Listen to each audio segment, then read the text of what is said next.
Anggota Komisi 3 DPR RI, Beni Kaharman, menyebut Mahkamah Agung dan Mahkamah Konstitusi sebagai tukang stempel pemerintah.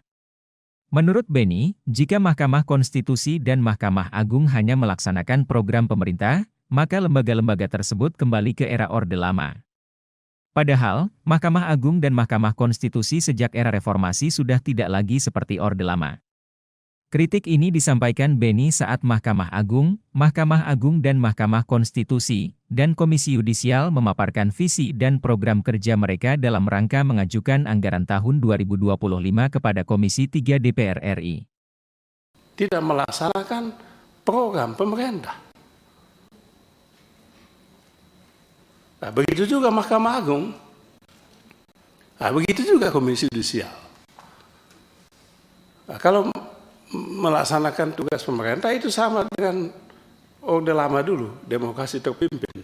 Mahkamah Agung, Mahkamah Konstitusi belum ada, Mahkamah Agung itu subordinasi pemerintah. Tugas Mahkamah Agung, kekuasaan kehakiman saat itu adalah melaksanakan program pemerintah yang disebut Resopim.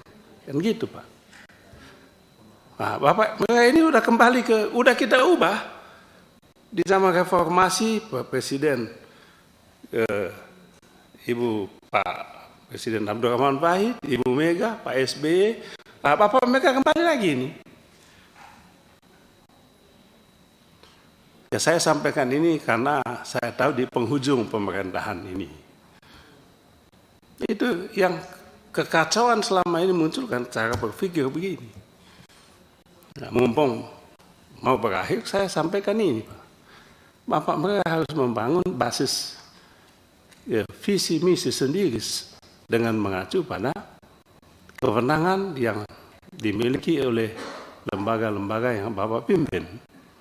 Berdasarkan itulah nyusun anggarannya. Nah, saya mohon maaf 4 kali saya tidak pernah ikut. Karena saya tahu ya itulah yang Bapak Ibu mereka lakukan. Jadi masuk akal Pak Hinca dengan Pak Ketua. Kalau kemudian Mahkamah Agung itu bikin judicial review PKPU itu masuk akal. Karena cara pikirnya tadi adalah melaksanakan program pemerintah. Apanya maunya pemerintah, Mahkamah Agung jadi tukang stempel. Sama juga dengan MK. Tukang stempel kehendak penguasa. Itu akibatnya. Ya, oleh sebab itu saya mengkritisi ini. Siapa yang menyusun dan menetapkan ini? Kan gitu, Pak. Nah, lalu Mahkamah Konstitusi di halaman 21, Pak. Itu ada kegiatan penyusunan kebijakan konstitusional komplain. Saya sih setuju aja konstitusional komplain. Tapi tiba-tiba apa ini dibolehkan sudah? Konstitusional komplain ini. Sehingga Bapak mereka menganggap penting untuk mengajukan anggaran untuk menyusun kebijakan tentang pengaduan atau konstitusional komplain ini. Kalau enggak, di mana matchingnya? Kok yang mengajukan judicial review aja nggak beres? Kan gitu, Pak. Mahkamah Konstitusi mengabulkan, membuat putusan yang tidak diminta, malah menambah sendiri kewenangannya, membuat undang-undang.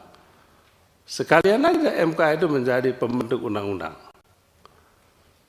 Sayang kita ini nggak ada kesempatan konsultasi. Kan gitu, Pak. Oke lah kalau misalnya begitu, tapi konsisten.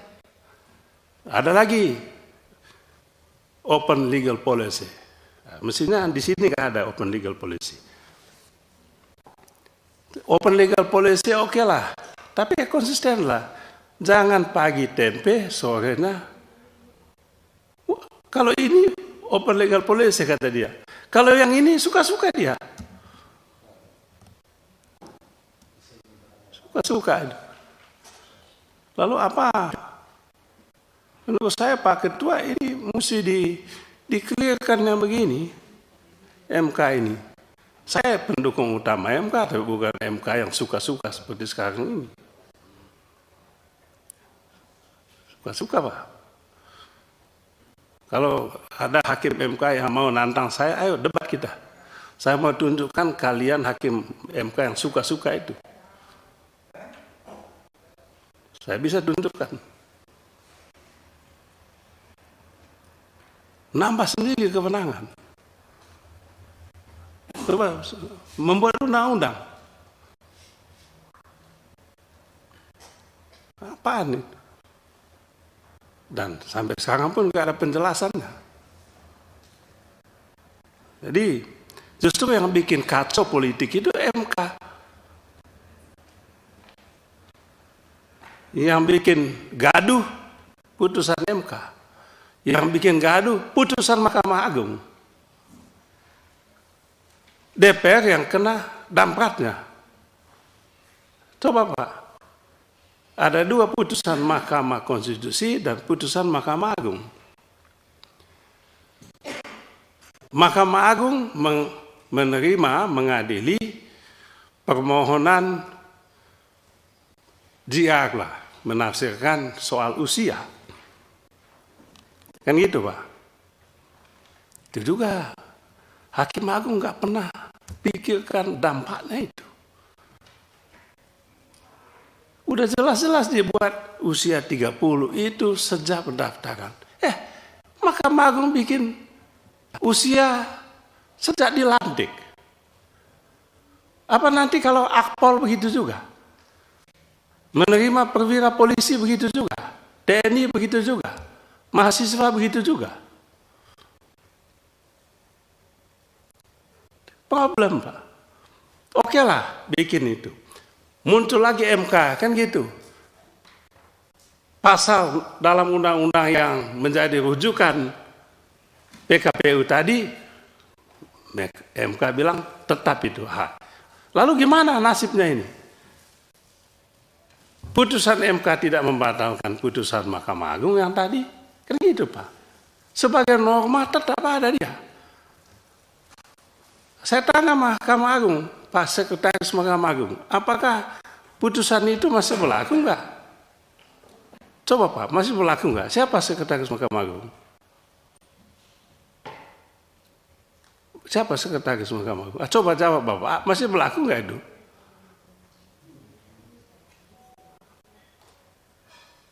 Masih berlaku enggak Pak? Kacau jadinya kita kan. Yang bikin kacau. Mahkamah Agung yang bikin kacau. MK lagi. KY lagi bikin kacau. Tambah lagi KY ini. Apa KY bikin kacau juga. Apa bikin kacaunya? Itu calon hakim agung itu. Pak calon hakim agung kan jelaskan Pak. Yang usia pengalaman sekian. Ya kan Pak Ketua. Kemarin Pak Ketua yang mimpin. Lalu enak aja KY mengatakan diskresi panitia seleksi. Boleh mengabaikan aturan. Masa begitu? Saya belajar hukum puluhan tahun Pak. Kebijakan untuk men-set aside, mengesampingkan norma hukum itu hanya ada pada hakim. Hakim di pengadilan. Kalau semua nanti bisa set aside aturan, wah, kacau Republik. Kacau Pak. Dan gampang sekali mengatakan ini diskresi panitia seleksi. Ngaconya lagi kayak menyetujui lagi itu. Apa rasa kayak menyetujui itu? Lalu bawa ke Komisi 3, kami lagi yang didamprat di sini oleh publik. Kayaknya diam-diam aja. Kalau kayak mau tanggung jawab, tampil jelaskan itu, jangan ngumpet. Kan gitu Pak Ketua. Tadi kekacauan hukum ini, kekacauan hukum. Akibatnya ya seperti ini. Tambah lagi, saya dengar itu KY memecat itu hakim PN yang membebaskan terdakwa itu, ya Pak. Itu lagi tampak kacau itu. KY harus jelaskan kepada publik apa alasan pemecatan itu. Kalau memang ada suap menyuap, proses dan dipecat. Tapi kalau dia memutus bebas atau lepas dari tuntutan hukum karena otonominya sebagai hakim, tidak ada alasan hakim KY untuk memecat yang bersangkutan. Kalau nggak setuju dengan putusannya, banding. Putusan bebas ya, kasasi. Itu aturannya.